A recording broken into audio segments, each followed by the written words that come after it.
All right, great. Thank you for coming out here tonight. I appreciate your coming. Great attendance here for this event. We've got certainly a lot of interest here in East Boston regarding transit in general, but in this case, transit related to a connection between the red line and the blue line. And in this case, also an extension of the blue line. Now, in my case, I've done a lot of advocacy over my lifetime. In fact, going back a long time, back in the late 90s when I was living actually in Jamaica Plain. We were fighting for the Arbor Way. That didn't quite end up so well. We want to change that here in East Boston. And I think that the project that is related to connecting the red line and the blue line is an excellent project. It's definitely one that can help out the community a lot in terms of transit, in terms of job opportunities for residents here in East Boston, as well as Chelsea, Revere, Winthrop. All these communities can readily take advantage of the opportunities that could be afforded to them with an easy connection to the red line, to job opportunities in Cambridge and other areas. But additionally, the project that we're here talking about here tonight is going to even go further in terms of connecting the blue line out on over to some of the western suburbs, replacing Riverside D Branch Green Line service. So we've got here tonight a team from Wentworth. We've got Professor James Lambrechts. We've got two of his students over here, Susanna Vazquez and Kiersten Wilde. Dario Boyce was supposed to be here tonight, but didn't make it tonight, so he's in California. But we've got a great team here. Now, Professor Lambrechts at the Wentworth Institute, he's very well known. He's got a long career, lots of experience in civil engineering, particularly with a lot of projects right here in the Boston area. Now, he and I were talking before the event here tonight, and he told me, he said, you know what, anybody who's involved with civil engineering back in the 80s, 90s, past 10 years or so, heavily involved in Big Dig, and that is no exception for Professor Lambrechts. Lots of experience with Big Dig tunnels, a lot of complex work on that side of things, and also even going back to the original Orange Line project when that was relocated and did a lot of tunnel work and engineering work related to that project as well. But here tonight, Professor Lambrechts and his team is going to be talking about a new project which he had actually launched mid last summer in regards to extending the blue line and allowing it to connect with the red line, but also to allow it to connect further out to the western suburbs. So that's what he's going to be talking about here tonight. We'll learn a lot more about that as he gets into his presentation. So without further ado, Professor Lambrechts, students.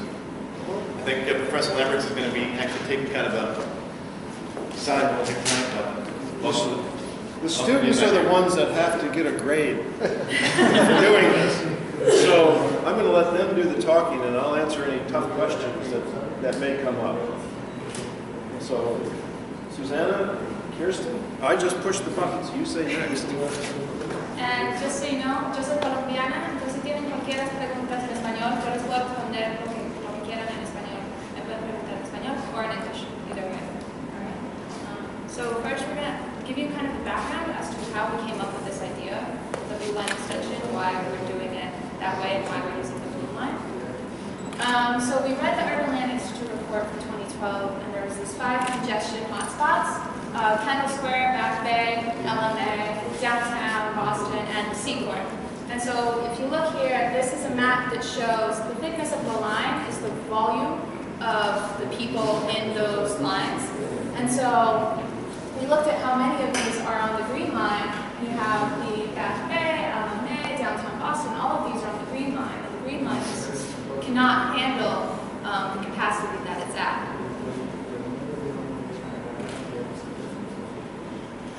So from that same report, we saw that the green line is operating at capacity, and that is from the numbers in 2012.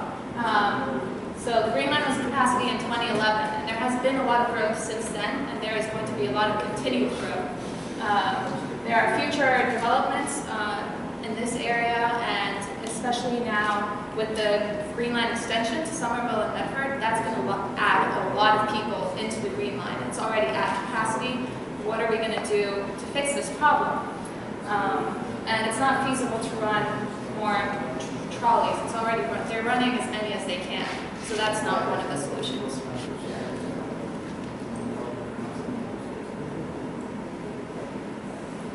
So this is the current ridership through the tunnels. So this is just the numbers in the tunnels. So in the Green Line tunnel, we have about 81,000. In the Orange Line tunnel, 82,000. In the red, 95. And then the blue, you only have 34,000. So if you compare the blue to the other lines, it's being underutilized. There is a lot more that you can do with this blue line in comparison to the other lines. So that is kind of where this idea came from, to use the blue line and extend it to serve more.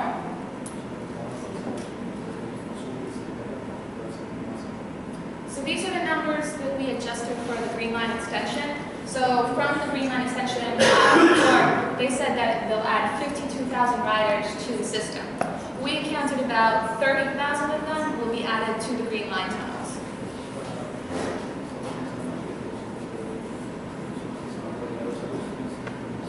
So this is from another report, the Urban Ring report, which they estimated their capacities of all of the lines, the ridership of all the lines in 2030 with no build and 2030 with the Urban Ring. So the Urban Ring is a great idea, but it's not helping solve the issue of we still have overcapacity on the Green Line, on the Red Line, so we need to do something, obviously now, before we get to 2030 to fix this problem.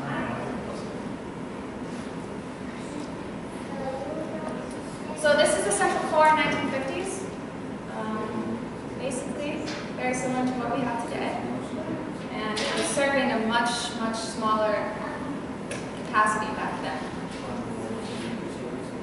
Well, one thing to look at here is that these tunnels were built 100 years ago. The Blue Line Tunnel was built before 1910. The Red Line Tunnel was built in 1912, 1914. The Green Line Tunnel was built 1898. The Orange Line was early 1900s. So these tunnels are 100 years old. They're not just 50 years old. And they were thinking ahead back then. And we,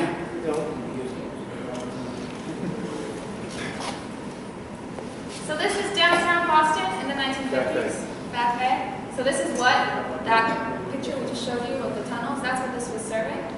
And this next picture. So point to the railroad yard. Point to the railroad yard. Oh yeah, it's a little cut off. But that rail yard is where Prudential now stands. So this is what it's serving right now. And these buildings right here are some buildings that are proposed, and there's actually currently one going up right here. So obviously it's grown a lot, and it's going to continue to grow, and there's a lot of planned growth for the area, and it's still serving under the same system, the same core system.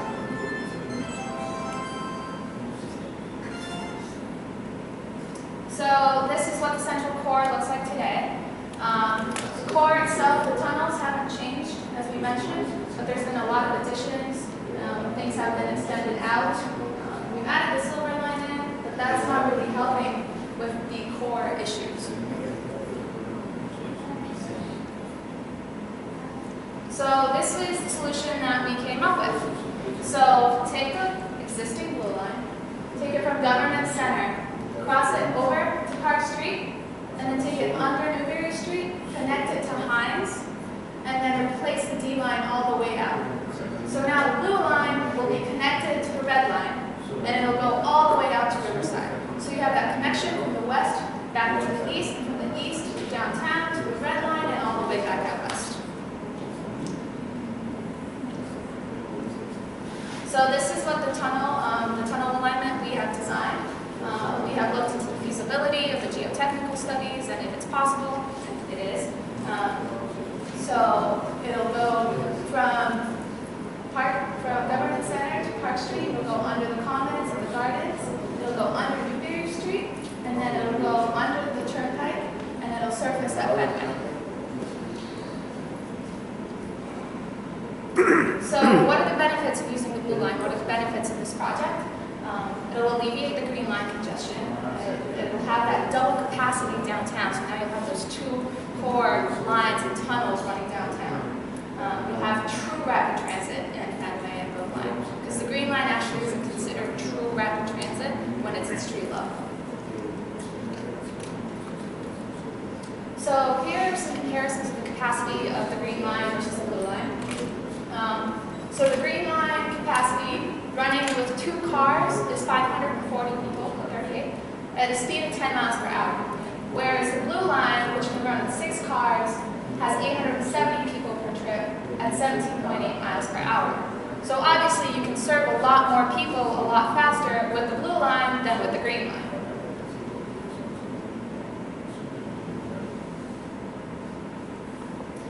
So this is the existing service reported by the MBTA on the Green Lines. So on the B, you have 20 trains, a 6-minute headway, so that's how much time there is between each train. The 14 trains for the C, 21 for the D, and 17 for the E. But now, if we take the Blue Line and we replace the D, all the trains that were serving the D can now go into the rest of the system.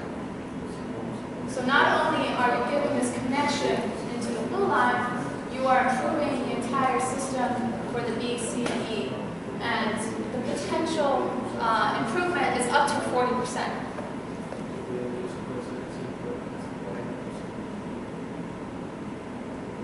So we also, by extending this, we also decrease auto traffic and reducing the air pollution by reaching out further to the western suburbs, giving people that one-seat ride and connecting into the commuter rails, making it easier for people to get into the city on public transit. So we're encouraging public transit.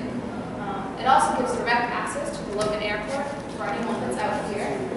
I've experienced this myself. It sucks having to carry your luggage up and down the stairs on Park Street Station. So having that one-seat ride is huge. The Red Line Blue Line connector. It's something that's been talked about for a long, long time. It's something that should be in the system. So this incorporates it into the project. It connects anything on the Blue Line to Kendall, Square to MGH. So now LMA and MGH will be connected. East Boston will be connected into Cambridge. It's really, really necessary. It'll also be East Boston not only access to anything on the Red Line, but direct access to Back Bay, to Fenway, to LMA. There'll also be commuter rail relief, so it won't all be in the North Station and South Station. We'll be able to move people a lot easier between those. And it also relieves platform congestion at Park Street. Point to number 5 again. Point to number 5 again. So the Red Line, Blue Line connector. So this is a picture of the aquarium tunnel. So these trolleys used to serve up surface into another area. That's the trolleys for East Boston. That's Aquarium Station in 1950. And so those East Boston trolleys used to actually go up on Longfellow, and they used to connect up to Harvard. So that East Boston Harvard connection is something that used to exist. Before the Red Line. And then the Red Line.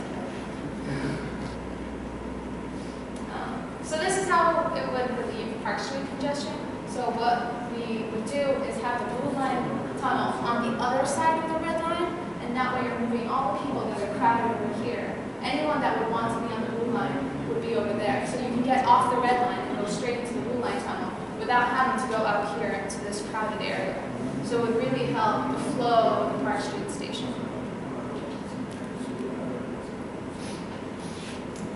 Some additional benefits that would come from the Blue Line extension are it would connect all the subways at Park Street Downtown Crossing, which is very important when you want to switch from any line to another one. It's just a more central location for them to connect.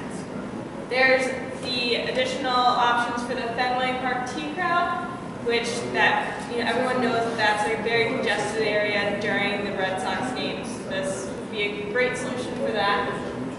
It also encourages East Boston and Revere development, which is important. And it would only use one operator per car rather than per train, rather than per car. So that allows for less workers to be on, or less money spent for workers to operate the blue line trains than the green line trains. And catenary power is already existing for the blue line trains, which is a very important thing because we don't want to run a third rail out to the D line, the above ground stations, due to safety hazards. So it already has the capabilities to use catenary power. And future improvements could be an extension from Wonderland to Lynn, and a D-line trolley to Dudley, since there is increased trains that will be able to service more of the green line.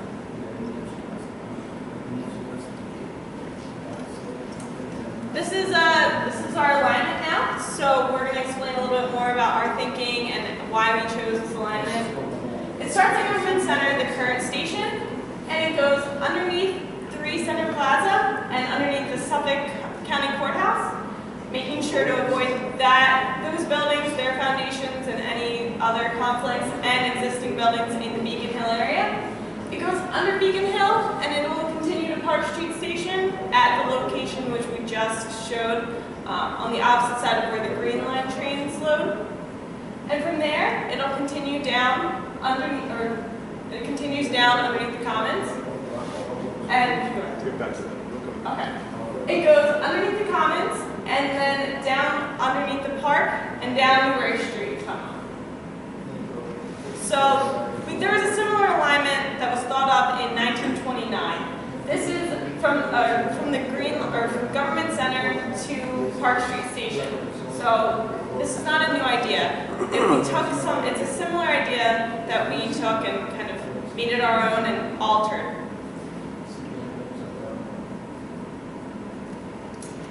So from Park Street Station, it would continue, as I said before, underneath the Boston Commons and underneath the public gardens. And it would go down Newbury Street or under Newbury Street with 2 new stops at Dartmouth Station and Hines Station, servicing the Back Bay area. From there, it would go underneath the Mass Turnpike and would daylight at the current Fenway Station, around Fenway Center. Something that we have to take into consideration is future developments that we might not know any information on current or future things that are going to be put into the ground. So this, we took into consideration any conflicts that might occur, and we avoided them by going on the main street where it would avoid any foundations or anything similar to that. And this is at Fenway Center, the proposed Fenway Center new building. So they have the air rates already. We're just making sure that we don't conflict with that. So this is a typical tunnel boring.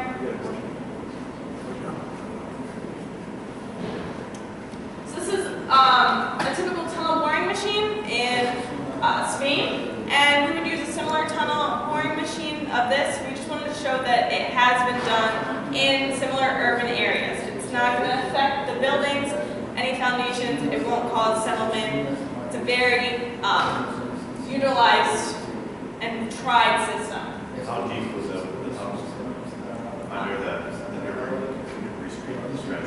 It's about 40 feet from ground surface down to the top of the tunnel. We'll show you some slides later on. I just wanted to get through this. No. No. Haven't used the TBM on any of the subject. And this would not affect, obviously, the sensitive, historic buildings in the back there. We'll show you. So, like was just asked, this has not been used on any of the subways since they were built, the subway tunnels, since it's a newer system, but it was used in the South Boston CSO, and that was a 17-inch diameter tunnel boring machine. 17-foot diameter tunnel boring machines. So this is a picture of actually the South Boston CSO tunnel boring machine. And it's been used in other areas in the United States, such as Seattle. Don't get that confused with Big Bertha. It's a smaller tunnel. And the San Francisco subway, and it was also used in other countries, such as Toronto and Amsterdam. And those were the same 20-foot diameters that we're proposing to use. So it has been done. These are just some recent projects.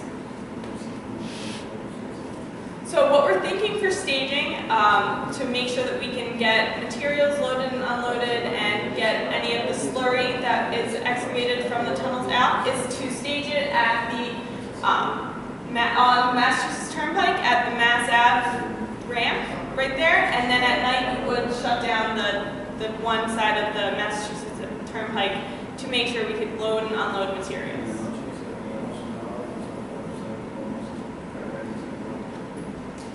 So following the Fenway ground entrance, we would go down the current D-line train tracks.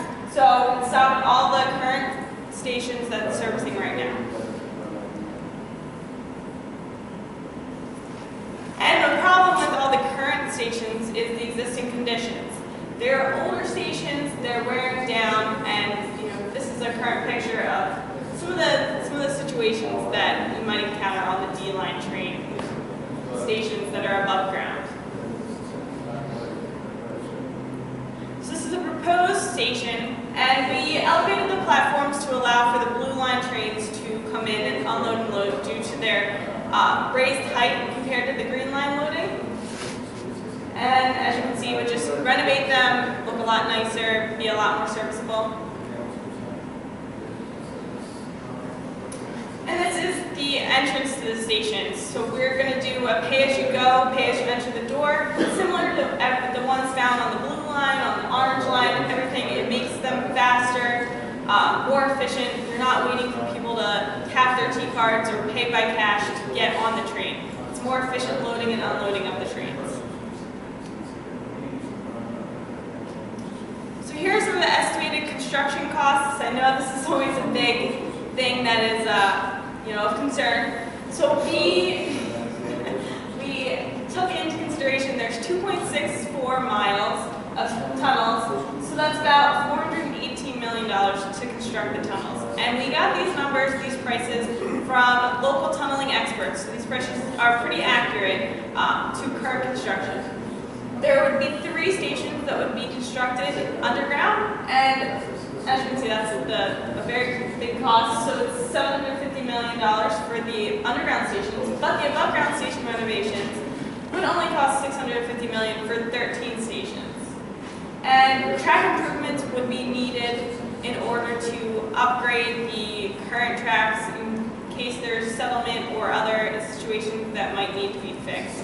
So that would be another $85 million for a construction total of $1.9 billion.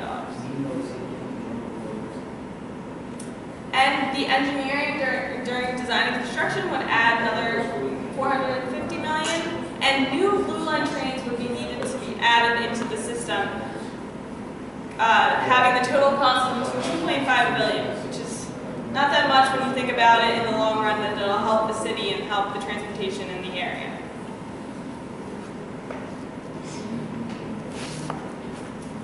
So the actions we're looking to get now, or do now, are to reserve the right-of-way, get feedback and adjusting for our presentation, because we're always changing it, making new progress, and some things that we never think about before. It's always good to think about it from different ways, different perspectives. We need community engagement for people to be excited about this and help us get to the next stages, which are the preliminary engineering study and the New Start's federal funding. So that's what we're here to get you guys excited about this, get you guys thinking about how this could help you and how this could help the whole city of Boston in general. So again, this is our Blue Line to Riverside connection that would serve as a more rapid transit to the Longwood Medical and the Back Bay and Fenway areas, as well as create a Blue Line Red Line connector. Paul, you had asked about how deep. So we're going to skip ahead a little bit and show you a couple of those slides to show what this would look like underground. So that's the alignment. And These, you guys can talk about it. So these are the soil profiles for the alignment. So this is the alignment going from Government Center to, or not Government Center, Park Street, excuse me, to Charles Gate. So this is down at the Newbury Street alignment. And it has to go, the blue is the clay, Boston blue clay. The yellow is the sand. The gray is the silt. And the orange-red is the fill. So we want to make sure to avoid putting the fill and the silts. They cause some settlement and problems. And we want to try to get into the blue line or Boston blue clay. And we want to go below, we want to go to Newbury Street. We want to try to stay in the clay. If we stay in one substance, it's easier to, or one type of soil type, it's easier to make sure there's not a lot of settlement and make sure that it's stable, even though it's capable of going through sands and clays. But this is a picture, of the Newbury Street cross section, where it's under all of the fill, the silt, and the clay, but it's also under this thick, hard clay cover that's over top of softer clay, and that allows for less settlement. Since it's such a hard material, it's not going to allow for much settlement, so it won't affect any of the existing buildings, the existing old footings and anything like that. It's going to, keep everything the way that it should be.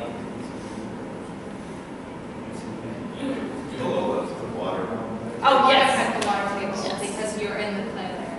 Yeah. So since it's in the clay layer, no water drawdown. The wood piles won't be affected.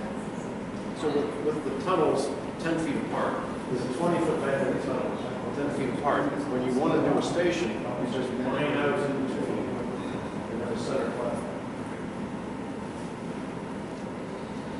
And we looked at the alignment is deep enough to get under the buildings at Government Center, under 3 Center Plaza, under the courthouse, and under Park Street, at an acceptable grade for the trains to run in.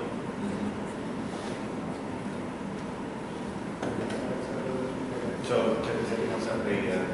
you're just going to be right. The idea is to eliminate Golden Station regardless. I've heard that the T is going to eliminate Golden Station when they open Government Center. So you're just taking that one step forward. You know, it's Government Center to Park Street. You could also use both to turn trains. Or you can, if you want to get into the Close the station. Correct.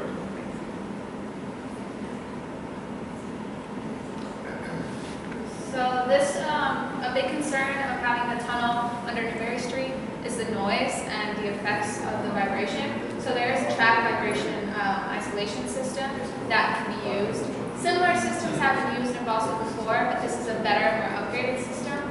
So it would reduce the noise and the vibration, and it would mitigate the effects of the vibration of the trains through that tunnel. Yeah, so just with my amateur Google sleuthing skills, I'm from Somerville originally, and the Green Line extension there, 6 stops all above ground. The tunnel is already going to be about $2.2 billion, and you're at 1.9 with 13 stations and tunnels too. So I'm just wondering, just comparing those two apples to apples and how those costs kind of differentiate and don't seem to add up to me. So I'm just wondering if you can elaborate on the comparison between those two costs. So the 13 stations that we mentioned, those just need to be upgraded. They don't need to be dug and built from scratch. They don't need to be designed from scratch. They just need to be upgraded. So that's why those costs were less. We're only making 3 new stations, and that was the most expensive part of the project if we look back at the cost slide. So that's why there's such a difference. And the tunneling tunneling numbers is just what we got from the tunneling experts using the tunnel boring machine through soft ground. Good question. So if it's going to be then following the D line above ground, it's going to convert back to not being rapid, right? Or what is it? No, it's grade separated. The D line is completely grade separated. There's no stoplights. There's no traffic impact. Oh, it is. Okay, so it's above ground. Okay. The D branch is the good one. Yes, that's the good one. Good in Good. The trains are the same grade, we should know this, but is the gauge of the Green Line tracks the same as good to know? Which is the beauty of the blue line, because it has a catenary area and has that, so it's easy to take it extended. And in regards to your question, it'll be faster because the blue line trains have a higher capability of speed rather than the green line trains. Susie, I don't know if you want to react to that slide. The travel time would be quicker, because when it pulls into a station, people just get on. They don't have to pay to get on. Right, yeah, I saw that, I did like. So that's faster, and then the blue line trains accelerate faster, go faster, and then they stop quicker. So the time between stations is also quicker. So you gave us the price tag, so what do you think is the timeline? What's a reasonable timeline? Do you think it would be to ask someone says tomorrow, yeah, we got the money, go ahead and start? Start to finish, what are you thinking? Because I find in government center, they gotta shut it down for 2 years to just upgrade it. So I'm just curious as to what you're thinking. This would take It's kind of- probably 10 years. Okay. Because the one reason that the state doesn't want to spend a lot of money in any one year, they want to stretch it out. And I've heard that they, what's that? Kill the job. That they don't want to spend more than $250 million in any one year on new projects. So this would have to get in line, and it would take some time, to, of course, to design it, Yeah. and then to get it going. But once you get it going, then it would take, for a full build out, it would take 10 years, but it could be phased into two phases, where you would build from Hines to Government Center first, and then you could start running blue line trains all the way to Hines, without affecting the green line. And then you leave the green line running as it is? Right. Oh, I see. And then the green line would get changed over in another phase. Yeah. Because I'm just thinking how they talk about the Olympics, they talk about 20, whatever. This would not be ready for the Olympics. No, I know, but it could be part of it, could be ready by now. Right. You know, because I don't know where their venues are, where their venues are. Right. You mentioned that you're going to be adding a couple of stations, one at Dartmouth Street and on Newbury Street. What stations are you closing? So we wouldn't be closing any of the stations because we're not going to be working. We're going to be parallel to the existing green line. We're not going to be on the existing green line. So we would just be making a new station at Dartmouth. Let me get you a map. So we'd be making this new station. We're considering Park Street for cost-wise a new station because we're going to have to make a new platform on that other side. And the same thing for Hines. We'd have to make a new platform and entryway for that. Whereas these, they just need upgrades and need to be raised up But Park to the Street would level. not be closed. What about Boylston Street? Is that going to be? That would stay on the green line. It would not be part of this. So the green line would be like a local, and this would be more express. So once you leave Park Street, your next stop is at Dartmouth Street. Right, it's a short walk to get to Copley Station, just down Dartmouth Street. So that's why we picked that as a central location in Back Bay. And then the next one would be Hines, where you interchange with the green line on the other end. The price, for sake of comparison, I believe the original kind of official red line, blue line connector, the tunnel that went straight down to Cambridge Street to MGA stop there. Do you know what the price tag was on that? The estimate I saw was $750 million. So $750 million to go how many feet? It's approximately half a mile. 2,000 feet. 25. What was the price tag? 750 million. This, and if you look at that and think about it, we only need 1.75 billion more to do this. You're already thinking about spending 3/4 of it. 10 miles. It's about 17 miles total. 17. Yep. What is the plan? What is the motive? Where's the money? Get your bank accounts open. Yeah. No, that's we're trying to get more involvement, trying to get this idea out so we can have some interest of people that might have the funding or have the power to get the funding for it. So right now, this is just kind of just a concept, and we want it to get built, but we have to find the income source. Do you have plans to present this to NASCAR? We did yesterday. Really?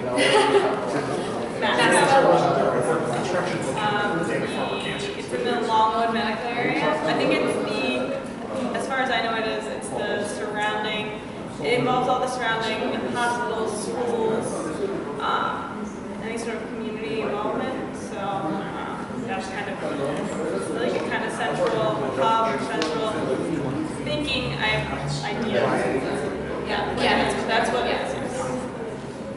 Yeah. Actually, I think it's that.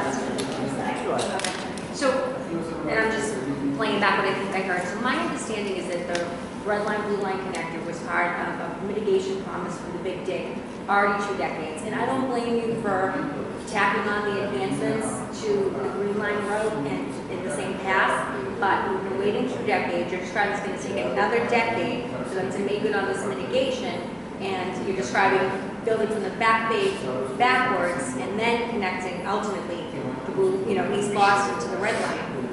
For my own selfish purposes, I'd love to see us connected the blue line to the red line first. I'd love employment opportunities in the Cambridge area, the biotech area. I mean, is there are you contemplating looking at this from other angles? And I understand too, there's an interest at the state level trying to, make us pass on the mitigation agreement, which is what's known to happen over here. Well, what we're trying to do with this is to make this something that not only East Boston wants to have, but other people want to have. So we're looking at Newton, Brookline, Back Bay, Longwood Medical. They would all love to have better rapid transit service, and if if we get on board with a larger group, maybe we can push something ahead.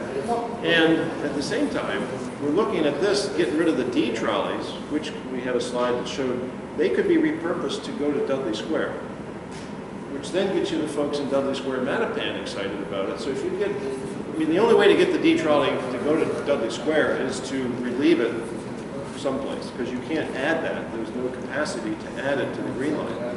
So if we can get a large, diverse group that wants a limited number of things, and like you said, the T in their mind has already thrown away the red line, blue line down Cambridge Street because they gave you this silver line. What more could you ask for?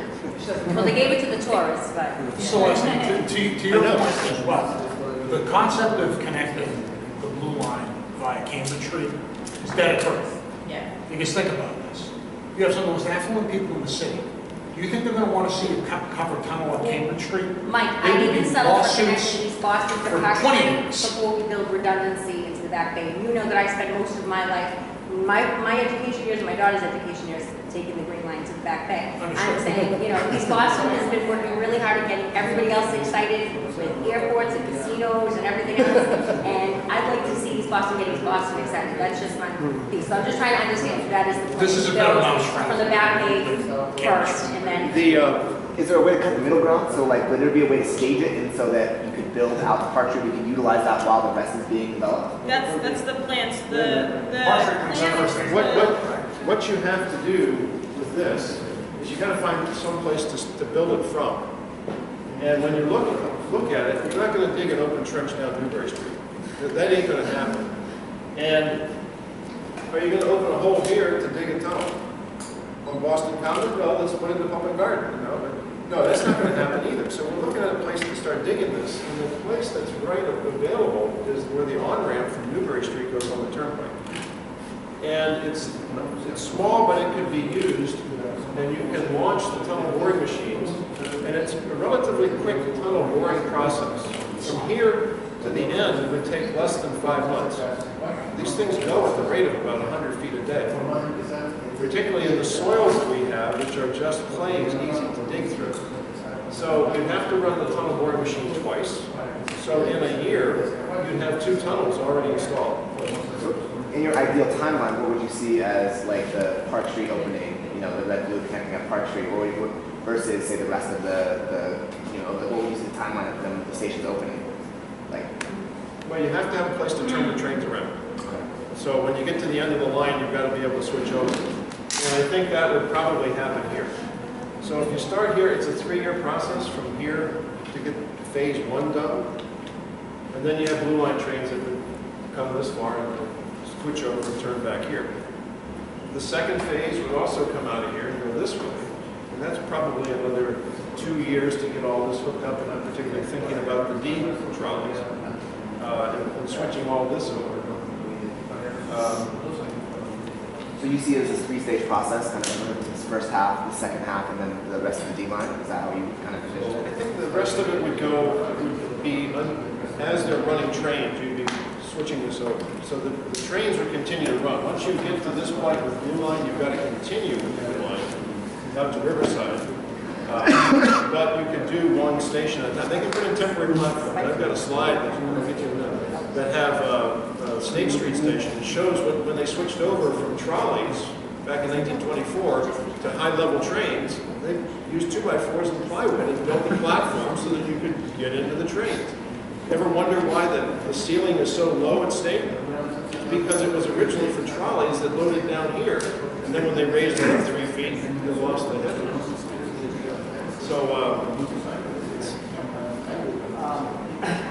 it was a great presentation. Very impressed. thanks. One of the major costs. We'll pass the hat. Yeah, that's what I'm saying. We only need 2 billion. One of the major costs of the Green Line extension is the rail yard they're building because they need additional trolleys. Green Line's maxed out for space. Right. They're building the Green Line. I'm not 100% positive of Blue Line. I think it's Loring Heights and Wonderland, but there's probably some capacity issues. You're going to need more Blue Line trains. So I would imagine you're talking about expanding or adding another yard for this proposal. At Riverside.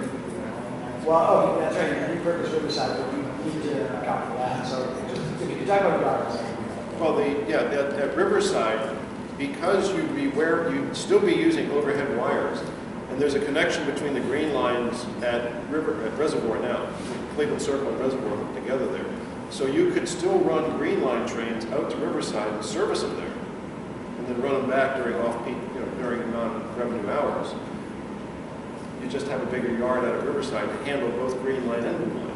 So you'd want to run some blue line trains out there and have them ready to go in the morning. Maybe the major repair yard would still be over on the East Boston side, Wonderland, or in Heights. But you'd have storage capacity out of Riverside. Could better utilization of our commuter rail render this project unnecessary? Not that I want you to come to that conclusion, but we're talking about Riverside. Riverside is on the Framingham-Worcester line.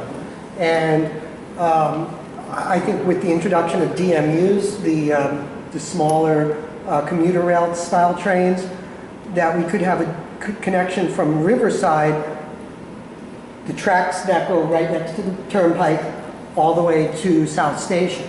Well, that works from Riverside in. Right. But we've got the other 11 stops in between that are local stops. Right. If you look at, let's see, go ahead.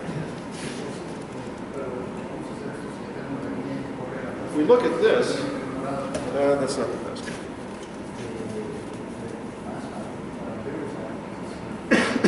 Here you go. So you're right, out here we're near the turnpike and the commuter rail. But the rest of this goes down through this area. It's right along Route 9. This would not be serviced by the DMUs on the tracks on the Worcester line. So the DMUs could be more of an express route, whereas the Blue Line extension would be still local service. Okay. And also, I'd see building a garage here for people that, some people that would work in Longwood Medical. You could build a second garage at Woodland because it's right on Route 16, so it's not like going through a neighborhood. The rest of these, like Wobbin's in a neighborhood, Elliott's in a neighborhood, you wouldn't want to build a garage there, but these two could have garages the size of the one at Alewife. And you'd be taking people off the turnpike. That's another benefit, is you're reducing air pollution. And the other thing is, trying to get a broad cross-section of folks that would like this. Imagine folks that live on the west side of Framingham, they could drive to Riverside and in one seat get to the airport. That they can't do now. So that's, you're looking at a broad cross-section of people that have to be mobilized to get something like this going in the state legislature. They got the money. speaking of environmental impacts, is there any difference for the small towns and communities out west regarding the impacts of the blue line versus the green line train? I don't know if there's any significance to that. They sound the same when they go by. The sound impacts are basically Because they're using overhead wires, there's no difference with the power pickup. There's no danger of having a third rail. Because we wouldn't have a third rail. The only difference, the only impact that they're going to see is that they're going to have limited access. You can't just walk up from the woods and get on the train because you've got a little path that comes right up to the tracks. So you have to pay a turnstile, but most of these stations have a bridge that crosses over the tracks. Or, I don't think there's any that have under. But all of these have some crossing of the tracks with the bridge. There's none that have gates that stop the traffic. So with that bridge, then it gives you the place to put the turnstiles like we showed in that one sketch. And it's also, because it's on a bridge that's traveled, you have security, because now you got traffic light, you got street lights, and people are going by in their cars. So it's a good relative, it adds to the safety of the situation. And a raised floor station is fully ADA compliant, and recognizing that this is going to pass through the local area where there are people with various mobility issues, you know, it's certainly an enhancement to the existing service, which is very often the way when someone who's, for instance, wheelchair bound needs to borrow this mark on the train. Guys, what's the thought of adding the extra 2 stops? Why would you do that? Extra 2 stops? The Dartmouth Times? The back bay stops? you mean? Yeah. What's the point of adding them? The point of adding these is to convince people that this is not just an express to East Boston. And that you want to get people off the green line. Folks that are coming in now on the blue line or on the orange line that have to go to Back Bay that want to go to Copley, get on the green line and they go to Copley. And if you've done that in the morning, you know it's not a pleasant thing to do. This would give the capability of doing that, getting right to the center of Back Bay. The Hines stop is necessary to give people coming in from the west the capability to get off and take a local someplace else. Because the Hines right now is only serviced by the E, is that correct? No, the Hines is served by B, C, and D. Oh, it's already there, so it's not really... The E splits off right after. Auditorium station. So we need adding a stop then if it's already there. So we have. Well, we have to build our tunnel under their tunnel, under the tunnel. Okay, I'm our just looking, station. in my mind, that's just an extension, it's not... Right, so the only new station that we're really adding downtown is Dartmouth, which is sort of halfway between Park and, it's in the heart of Back Bay, so. But is that serviced right now by the train, by the green line? Not on Newberry Street, but it is serviced by the Green Line at Copley. So right here you got the Copley station. Originally, we started looking at this by trying to make the blue line do the green line's job by saying, why can't it go under the green line? And it can. But then you're stopping at the same stops. The stations can't handle that much more load. And then you're another 20 feet deeper in the ground. So we said, what if we just moved over to Newberry Street? There's nothing there right now that we're going to interfere with. And it just sort of lined up with the turnpike to get us right over to the D. And again, part of the genesis of this is to see that we're relieving the green line congestion by using the blue line. So it helps the green line and the blue line. So it's solving lots of problems with one solution. Other saleable considerations, events on the Esplanade. It's another vehicle to get people to and from the Esplanade. And also Fenway Park. 36,000 people, 82 times a year, plus the playoffs, other events. And concerts, yeah. Yeah. No, that's a huge issue. Is getting people out of the Fenway Park. And how many people? We were just over in NASCO yesterday. The plan for the Longwood Medical area. And they said, you know, a lot of times people come out of work, they go out to get on the D line, they go out to Newton, and they wait for 4 or 5 trains to go by because they can't get on. Correct. And this would give you a train now that has 50% more capacity, and they're quicker. So it's going to relieve that, hopefully, relieve that issue there. 2 questions. One is, why not Beacon Street rather than Newbury? Someone points out that it's wider. And also, are there any special problems doing the tunneling around Park Street? I know there's sort of the most infrastructure anywhere probably is right there. So we chose Newbury Street instead of Beacon Street because it's more of a centralized location. We believe that more people want to go to the Newbury Street area than the Beacon Street area, so it draws in more people. I mean, you can tell that Newbury Street is very crowded and it's right next to the Green Line, so we wanted to do something parallel to service that area as well. And then as far as the Park Street, we would go underneath all of the existing infrastructure, all of their foundations, enough so that it wouldn't affect any of it. And it would be, the tunnel boring machines don't, they are built and designed to not disturb any of the original or existing buildings, like the thing that I showed before, or that we showed before, with when it went under in Spain, when it went under the buildings. So the method of construction would make sure that nothing would be disturbed. But you ask why not Beacon Street? And it is a wider street than Newbury, but Newbury is near the spine of Back Bay. So people are trying to get to this area. This is residential area. Closer to employment centers. What's that? It's closer to employment centers. The Newbury Street line. Yeah, right. And it also lines up directly with the turnpike to get us over here.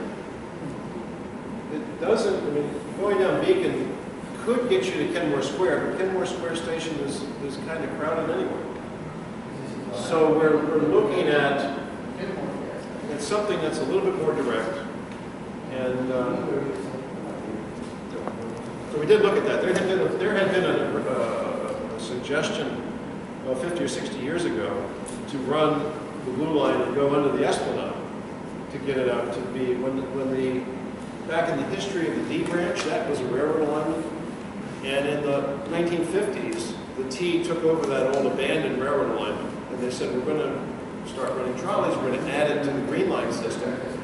And they looked around and said, how can we do this? And all they needed to do was to make a connection over here into the C tunnel. So they built that in about 9 months' time, and then they looked around and said, we don't have any trolleys.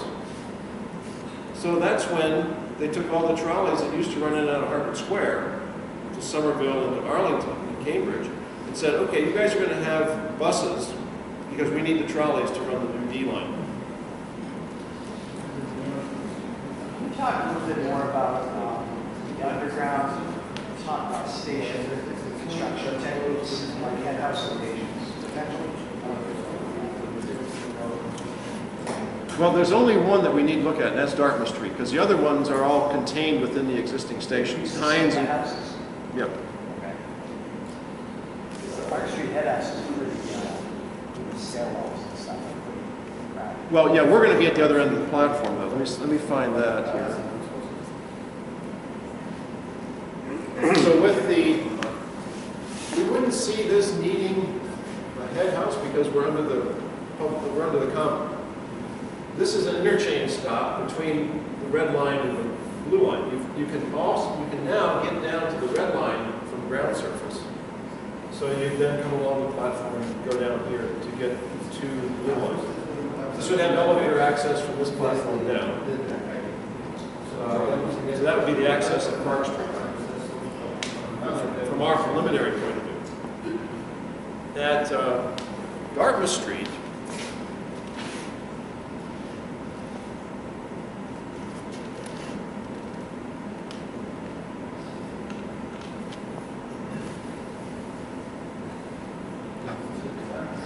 so at Dartmouth Street, where's that cross section?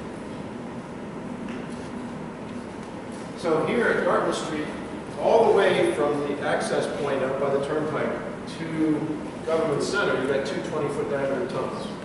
And here they would line up between the two to make the platform.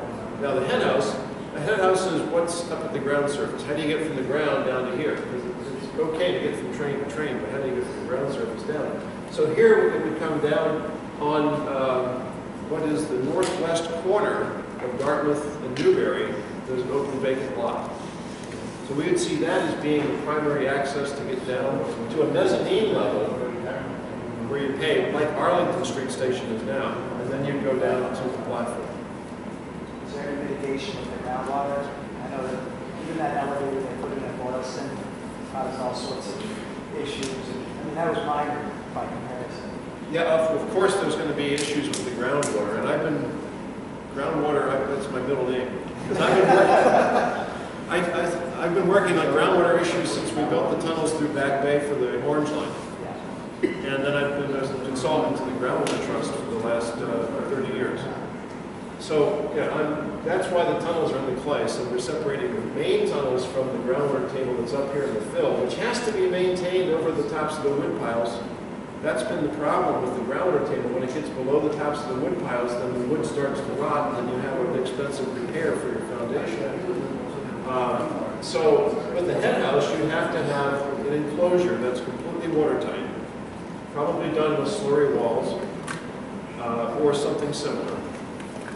Probably with an interior wall inside your slurry wall, so you can make sure that the cast-in-place wall is completely watertight. Unlike the central artery, which just uses the slurry walls, and they do leak a little bit. So then you come down to a mezzanine, and this is the place where you have to open the street up to get the mezzanine constructed. So for a short time, you can deck over the street and then keep going, keep traffic going, but you still be working underneath. And then you backfill all that when you're done. So one cut and cover tunnel, the rest One cut and cover station, Yeah. the rest of it's all underground. Okay. And at Hines, we'd see the station being built in as part of the excavation and under the existing station, which, by the way, is supposed to get renovated sometime in the next 5-10-year plan. It's part of the ADA accessibility thing with the Hines station. My only suggestion is to consider head houses additional for Park Street, because I think where the tunnel looks like it's going to be, if you have other head houses maybe closer to the State House, I mean, they could probably use that right now. That's probably a good idea. But if you're going to increase the throughput at that station, there's quite a lot of people trying to use those stairs. And you mingle all the people, 3 lines, 2-3 head houses. Right. Also notable is that concourse that connects to downtown crossing, and that's a heavy traffic area, especially right now, because if I take the train to work, You have to switch. yeah, I'm doing that. I'm not backtracking to, Haymarket to go to the Long Medical area. Right. I actually get off the train and stay and walk. It's faster. Yeah. I'm standing there like a scarecrow for 10 minutes with the train. So sorry because I joined late, so I missed most of the presentation, but can you explain the increased capacity that you would have on the trains? Right. Like do they serve more people, they're faster, and then just relate it back to what I care about, which is the existing Blue Line service and whether that will slow down my service, and how many more trains do we have to pay for, and what are we doing with the Green Line trains if we're decommissioning them? Talk about slow Green Line service, Blue Line service. No, lucky you didn't live 100 years ago. Yes, I am. There every day, I think. I did. So we compared the Blue Line to the Green Line because one of the core problems we're trying to solve is the Green Line downtown under capacity. And so the speed of the Green Line is 10 miles per hour versus the 17.8 on the Blue. And the capacity of 2 cars on the Green Line is 538. And 2 cars is what they usually run because they don't have the capacity to run many 3 cars because of the power limits. Whereas with the Blue Line, you can run 6 cars with 870 people, almost twice as fast. So that capacity increase downtown is at least twice. And then you would need to purchase new blue trains. We haven't done a study yet as to exactly how many. We've estimated about 18. But so then those other the green trains that were servicing the D line will now be redistributed throughout the system, improving it up to 40%. Improving the Green Line. But improving the Green Line by 40%. But the Blue Line would need an entire new set of trains to service this end. Right. That's the 18? Yeah, so we wouldn't be taking the amount that is currently serving and extended, because then the service would decrease by that much. We would need new trains to service that. We wouldn't just use what's currently there. There's 96 cars on the line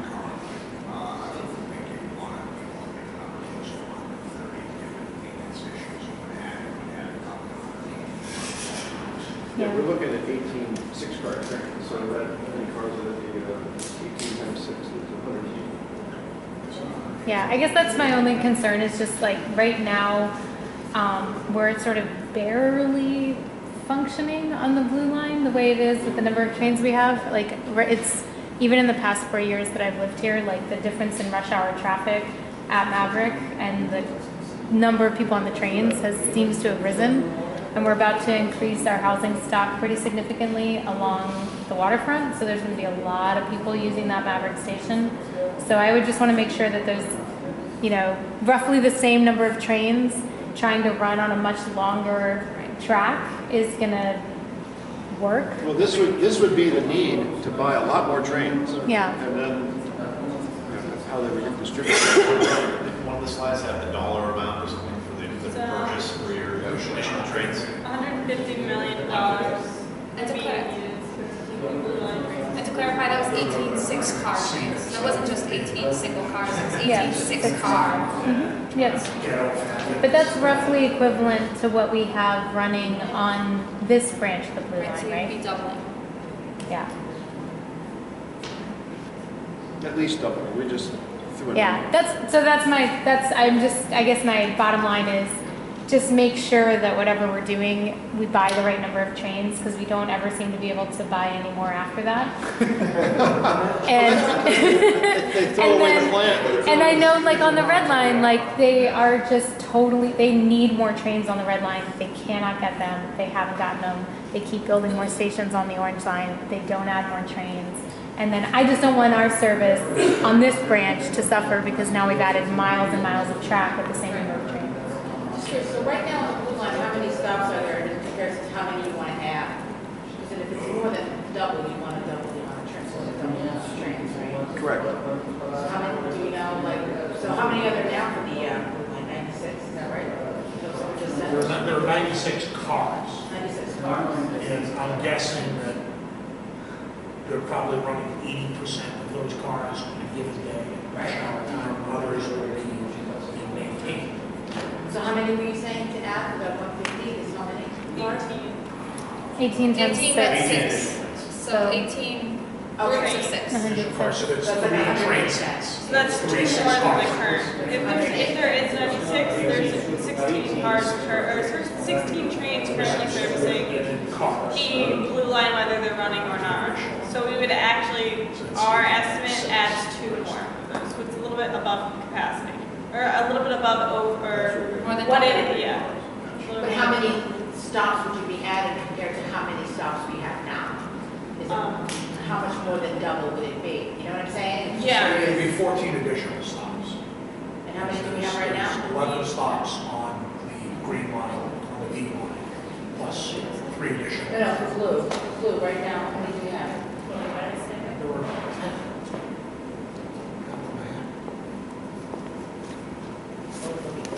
Just go back to the map. Yeah. We have a map. It's a little bit, Do you want to go back a to it? little bit more than double. You can't count really both, because that's been close anyhow. I do. In a year.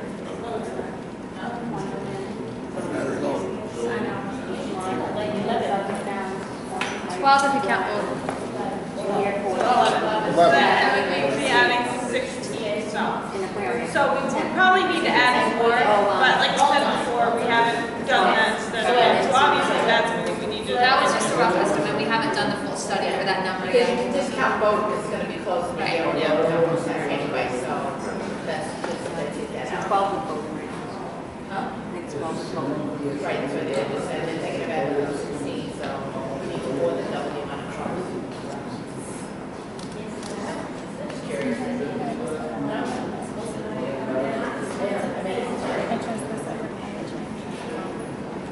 So what is your next step?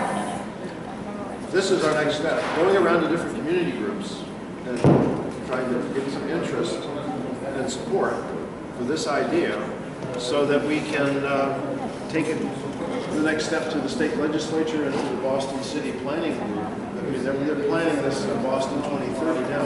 What's transportation going to be like in 15 years?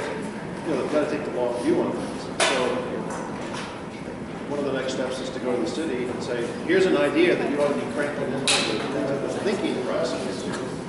But we're also trying to get community groups that are, like yourselves, engaged in this sort of thinking. And